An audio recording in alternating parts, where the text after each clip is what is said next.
आज मैं आप लोगों को श्री वाल्मीकि रामायण का बाल कांड का पहला सर्ग सुनाती हूँ, जिसमें नारद जी का वाल्मीकि मुनि को संक्षेप से श्री रामचरित्र सुनाना है। तपस्वी वाल्मीकि जी ने तपस्या और स्वाध्याय में लगे हुए विद्वानों में श्रेष्ठ मुनिवर नारद जी से पूछा, मुने, इस समय इस संसार में गुणवान, वीर्यवान, धर्मज्ञ, उपकार मनाने वाला, सत्यवक्ता और दृढ़ प्रतिज्ञ कौन है? सदाचार से युक्त समस्त प्राणियों का हित साधक, विद्वान, समर्थशाली और एकमात्र प्रिय दर्शन यानी सुंदर पुरुष कौन है? मन पर अधिकार रखने वाला, क्रोध को जीतने वाला, कांतिमान और किसी की भी निंदा नहीं करने वाला कौन है? तथा संग्राम में कुपित होने पर किससे देवता भी डरते हैं? महर्षि, मैं यह सुनना चाहता हूँ, इसके लिए मुझे बड़ी उत्सुकता है और आप ऐसे पुरुष को जानने में समर्थ हैं। महर्षि वाल्मीकि के इस वचन को सुनकर तीनों लोकों का ज्ञान रखने वाले नारद जी ने उन्हें संबोधित करके कहा, अच्छा सुनिए। और फिर प्रसन्नता पूर्वक बोले, मुने, आपने जिन बहुत से दुर्लभ गुणों का वर्णन किया है, उनसे युक्त पुरुष को मैं विचार करके कहता हूँ, आप सुने। इक्ष्वाकु वंश में उत्पन्न हुए एक ऐसे पुरुष हैं जो लोगों में राम नाम से विख्यात हैं। वे ही मन को बस में रखने वाले, महाबलवान, कांतिमान, धैर्यवान और जितेंद्रिय हैं।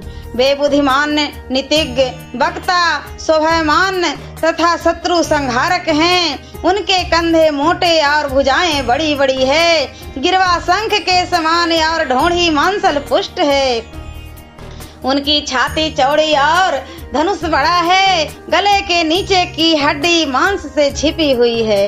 वे शत्रुओं का दमन करने वाले हैं। भुजाएं घुटने तक लंबी है, मस्तक सुंदर हैं, ललाट भव्य और चाल मनोहर है। उनका शरीर मध्य और सुडौल है, देह का रंग चिकना है। वे बड़े प्रतापी हैं। उनका वक्ष स्थल भरा हुआ है, आंखें बड़ी बड़ी है। वे शोभायमान हैं और शुभ लक्षणों से संपन्न हैं। धर्म के ज्ञाता, सत्य प्रतिज्ञ तथा प्रजा के हित साधन में लगे रहने वाले हैं। वे यशस्वी, ज्ञान, पवित्र, जितेंद्रिय और मन को एकाग्र रखने वाले हैं। प्रजापति के समान पालक, श्री संपन्न, बैरी विध्वंसक और जीवों तथा धर्म के रक्षक हैं। स्वधर्म और स्वजनों के पालक, वेद वेदांगों के तत्ववेता तथा धनुर्वेद में प्रवीण हैं। वे अखिल शास्त्रों के तत्वज्ञ, स्मरण शक्ति से युक्त और प्रतिभा संपन्न हैं। अच्छे विचार और उदार हृदय वाले वे श्री राम जी बातचीत करने में चतुर तथा समस्त लोगों के प्रिय हैं। जैसे नदियां समुद्र में मिलती हैं, उसी प्रकार सदा राम से साधु पुरुष मिलते रहते हैं। वे आर एवं सब में समान भाव रखने वाले हैं। उनका दर्शन सदा ही प्रिय मालूम होता है। संपूर्ण गुणों से युक्त वे श्री रामचंद्र जी अपनी माता कौशल्या के आनंद बढ़ाने वाले हैं। गंभीरता में समुद्र और धैर्य में हिमालय के समान हैं। वे विष्णु भगवान के समान बलवान हैं। उनका दर्शन चंद्रमा के समान मनोहर प्रतीत होता है। वे क्रोध में कालाग्नि के समान और क्षमा में पृथ्वी के सदृश हैं। त्याग में कुबेर और सत्य में द्वितीय धर्मराज के समान हैं। इस प्रकार उत्तम गुणों से युक्त और सत्य पराक्रम वाले सद गुणशाली अपने प्रियतम ज्येष्ठ पुत्र को, जो प्रजा के हित में संलग्न रहने वाले थे, प्रजा वर्ग का हित करने की इच्छा से राजा दशरथ ने प्रेमवश युवराज पद पर अभिषिक्त करना चाहा। तदंतर राम के अभिषेक की तैयारियां देखकर रानी कैकेयी ने, जिसे पहले ही वर दिया जा चुका था, राजा से यह वर मांगा कि राम का वनवास और भरत का राज्याभिषेक हो। राजा दशरथ सत्य वचन के कारण धर्म बंधन में बंध कर प्यारे पुत्र राम को वनवास दे दिया। कैकेयी का प्रिय करने के लिए पिता के आज्ञा के अनुसार उनकी प्रतिज्ञा का पालन करते हुए वीर रामचंद्र वन को चले गए। तब सुमित्रा के आनंद बढ़ाने वाले विनयशील लक्ष्मण जी ने भी, जो अपने बड़े भाई राम को बहुत ही प्रिय थे, अपने सबंधु तत्व का परिचय देते हुए स्नेहवश वन को जाने वाले बंधुवर राम का अनुसरण किया। और जनक के कुल में उत्पन्न सीता भी, जो अवतीर्ण हुई देव माया की भांति सुंदरी, समस्त शुभ लक्षणों से विभूषित, स्त्रियों में उत्तम, राम के प्राणों के समान प्रियतमा पत्नी तथा सदा ही पति का हित चाहने वाली थी, रामचंद्र जी के पीछे चली जैसे चंद्रमा के पीछे रोहिणी चलती है। उस समय पिता दशरथ और पूर्ववासी मनुष्यों ने दूर तक उनका अनुसरण किया। फिर ऋग्वेरपुर में गंगा तट पर अपने प्रिय निषाद राज गुह के पास पहुंचकर धर्मात्मा श्री रामचंद्र जी ने सारथी को विदा कर दिया। निषाद राज लक्ष्मण और सीता के साथ राम चारों एक वन से दूसरे वन में गए। मार्ग में बहुत जलों वाली अनेक नदियों को पार करके भारद्वाज के आश्रम पर पहुँचे और गुह को वहीं छोड़ भारद्वाज मुनि की आज्ञा से चित्रकूट पर्वत पर गए। वहाँ वे तीनों देवता और गंधर्वों के समान वन में नाना प्रकार की लीलाएं करते हुए एक रमणीय पर्णकुटी बनाकर उसमें सदानंद करने लगे। राम के चित्रकूट चले जाने पर पुत्र शोक से पीड़ित राजा दशरथ उस समय पुत्र के लिए राम नाम का लेकर के विलाप करते हुए स्वर्गगामी हुए। उनके स्वर्ग गमन के पश्चात वशिष्ठ आदि प्रमुख ब्राह्मणों द्वारा राज संचालन के लिए नियुक्त किए जाने पर भी महाबलशाली वीर भरत ने राज की कामना न करके पूज्य राम को प्रसन्न करने के लिए वन को ही प्रस्थान किया। वहां पहुंचकर सद्य भावना युक्त भरत जी ने अपने बड़े भाई सत्य पराक्रमी महात्मा राम से याचना की और यूं कहा, धर्मज्ञ आप ही राजा हूँ। परंतु महायशस्वी परम उदार प्रसन्न मुख महाबली राम ने भी पिता के आदेश का पालन करते हुए राज्य की अभिलाषा न की और भरताग्रज ने राज्य के लिए चिन्ह रूप में अपनी खड़ाऊ भरत को देकर उन्हें बार बार आग्रह करके लौटा दिया। अपनी इच्छा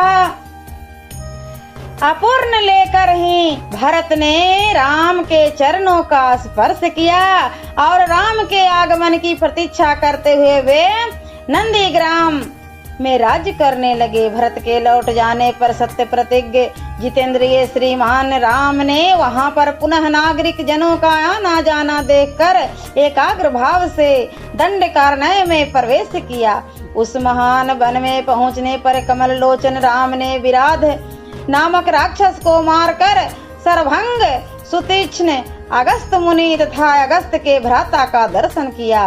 फिर अगस्त मुनि के कहने से उन्होंने इंद्र धनुष, एक खड्ड और 2 तुनीर जिनमें बाण कभी नहीं घटते थे प्रसन्नता पूर्वक ग्रहण किए।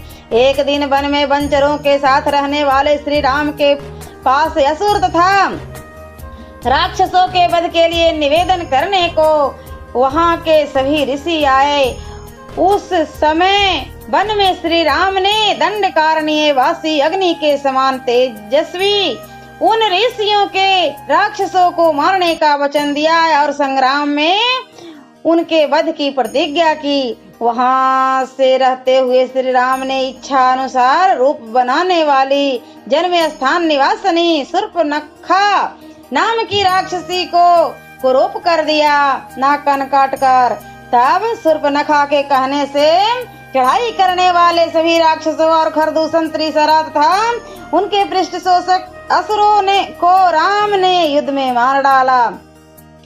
उस वन में निवास करते हुए उन्होंने जनस्थान वासी 14,000 राक्षसों का वध किया। तदनंतर अपने कुटुंब का वध कर रावण नाम का राक्षस क्रोध से मूर्छित हो उठा और उसने मारीच राक्षस से सहायता मांगी। यद्यपि मारीच ने यह कहकर कहा कि रावण, उस बलवान राम के साथ तुम्हारा विरोध ठीक नहीं है।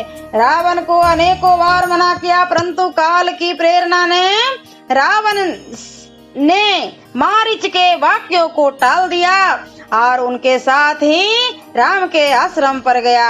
मायावी मारीच के द्वारा उन दोनों राजकुमारों को आश्रम से दूर हटाया और स्वयं राम की पत्नी सीता का अपहरण कर लिया और जाते समय मार्ग में विघ्न डालने के कारण उसने जटायु नामक गिद्ध का वध कर दिया।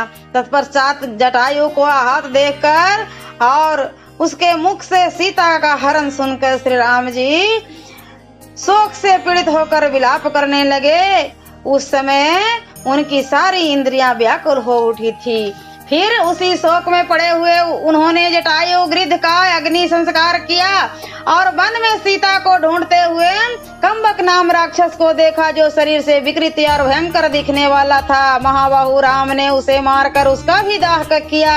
अंत में वह स्वर्ग को चला गया। जाते समय उसने राम से धर्मचारिणी सबरी का पता बतलाया और कहा, रघुनंदन, आप धर्मपरायण सन्यासिनी सबरी के आश्रम पर जाइए।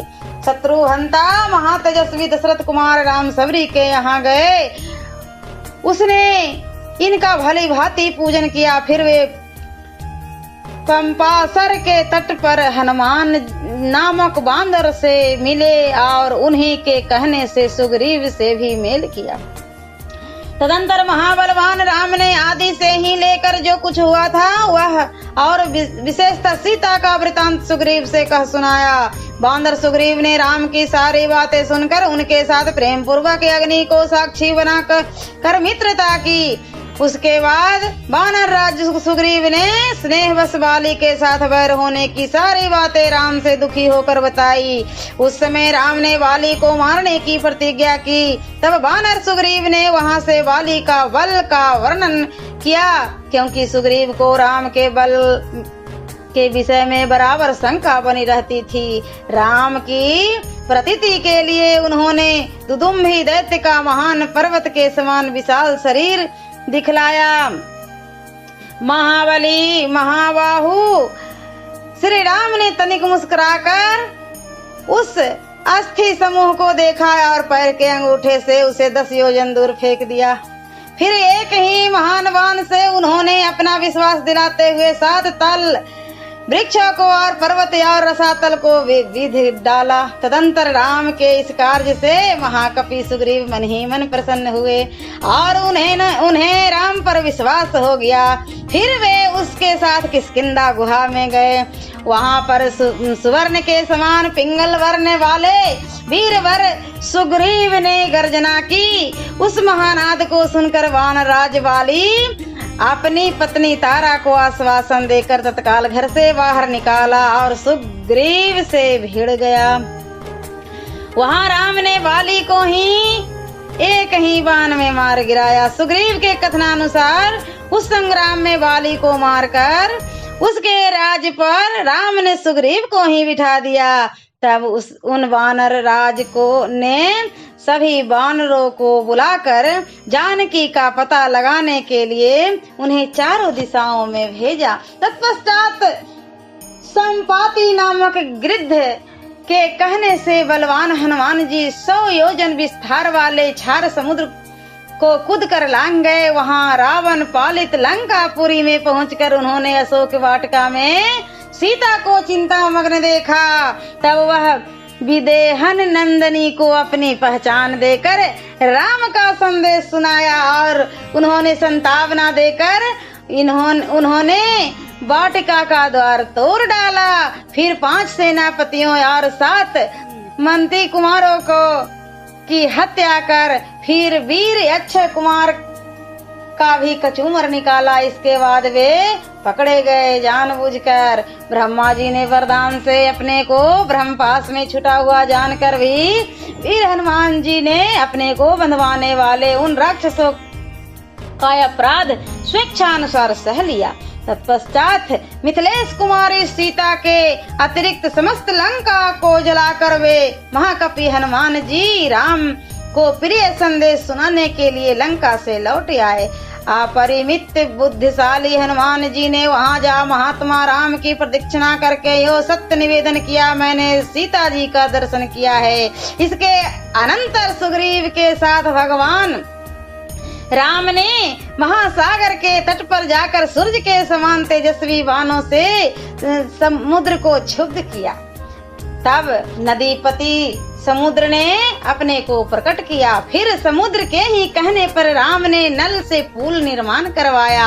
उसी पुल से लंकापुरी में जाकर रावण को मारा। फिर सीता के मिलने पर राम को बड़ी लज्जा हुई।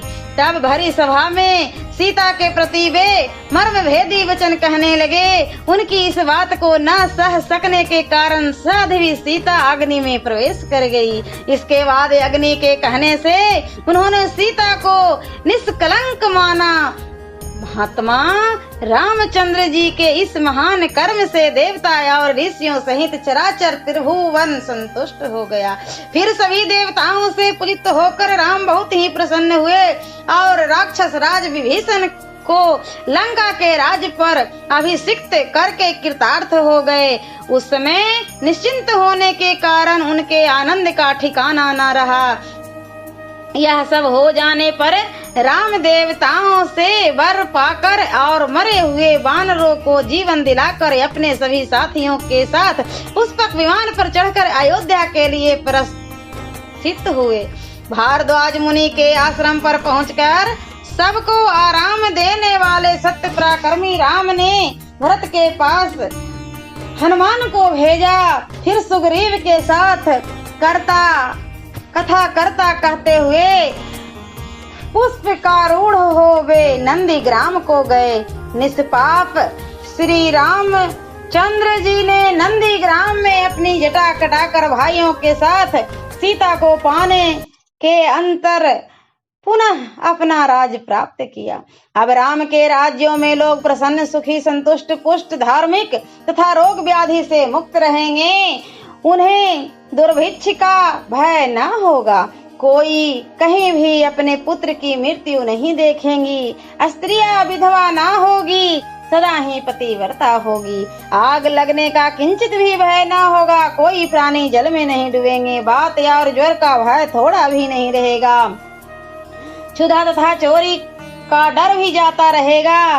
सभी नगर और राष्ट्र धन्य धान्य संपन्न होंगे। सतयुग की भांति सभी लोग सदा प्रसन्न रहेंगे। महायशस्वी राम बहुत से स्वर्णों की दक्षिणा वाले 100 अश्वमेध करेंगे। उनमें विधि पूर्वक विद्वानों को 10,000 करोड़ गौ और ब्राह्मणों को अपरिमित धन देंगे और 100 गुने राजवंशों की स्थापना करेंगे। संसार में चारों वर्णों को वे अपने अपने धर्म में नियुक्त रखेंगे। फिर 11,000 वर्षों तक राज करने के अनंतर श्री राम जी अपनी परम धाम को पधारेंगे। वेदों के समान पवित्र, पाप नाशक और पुण्यमय इस रामचरित्र को जो पढ़ेगा वह सब पापों से मुक्त हो जाएगा।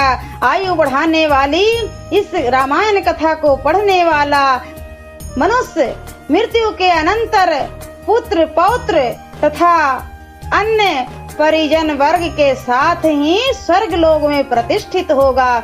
इसे ब्राह्मण पढ़े तो विद्वान हो, क्षत्रिय पढ़ता हो तो पृथ्वी का राज्य प्राप्त करे, वैश्य को व्यापार में लाभ हो और शूद्र भी प्रतिष्ठा प्राप्त करे। सियावर रामचंद्र की जय। और बाल कांड का दूसरा सर्ग मैं अगले वीडियो में सुनाती हूँ।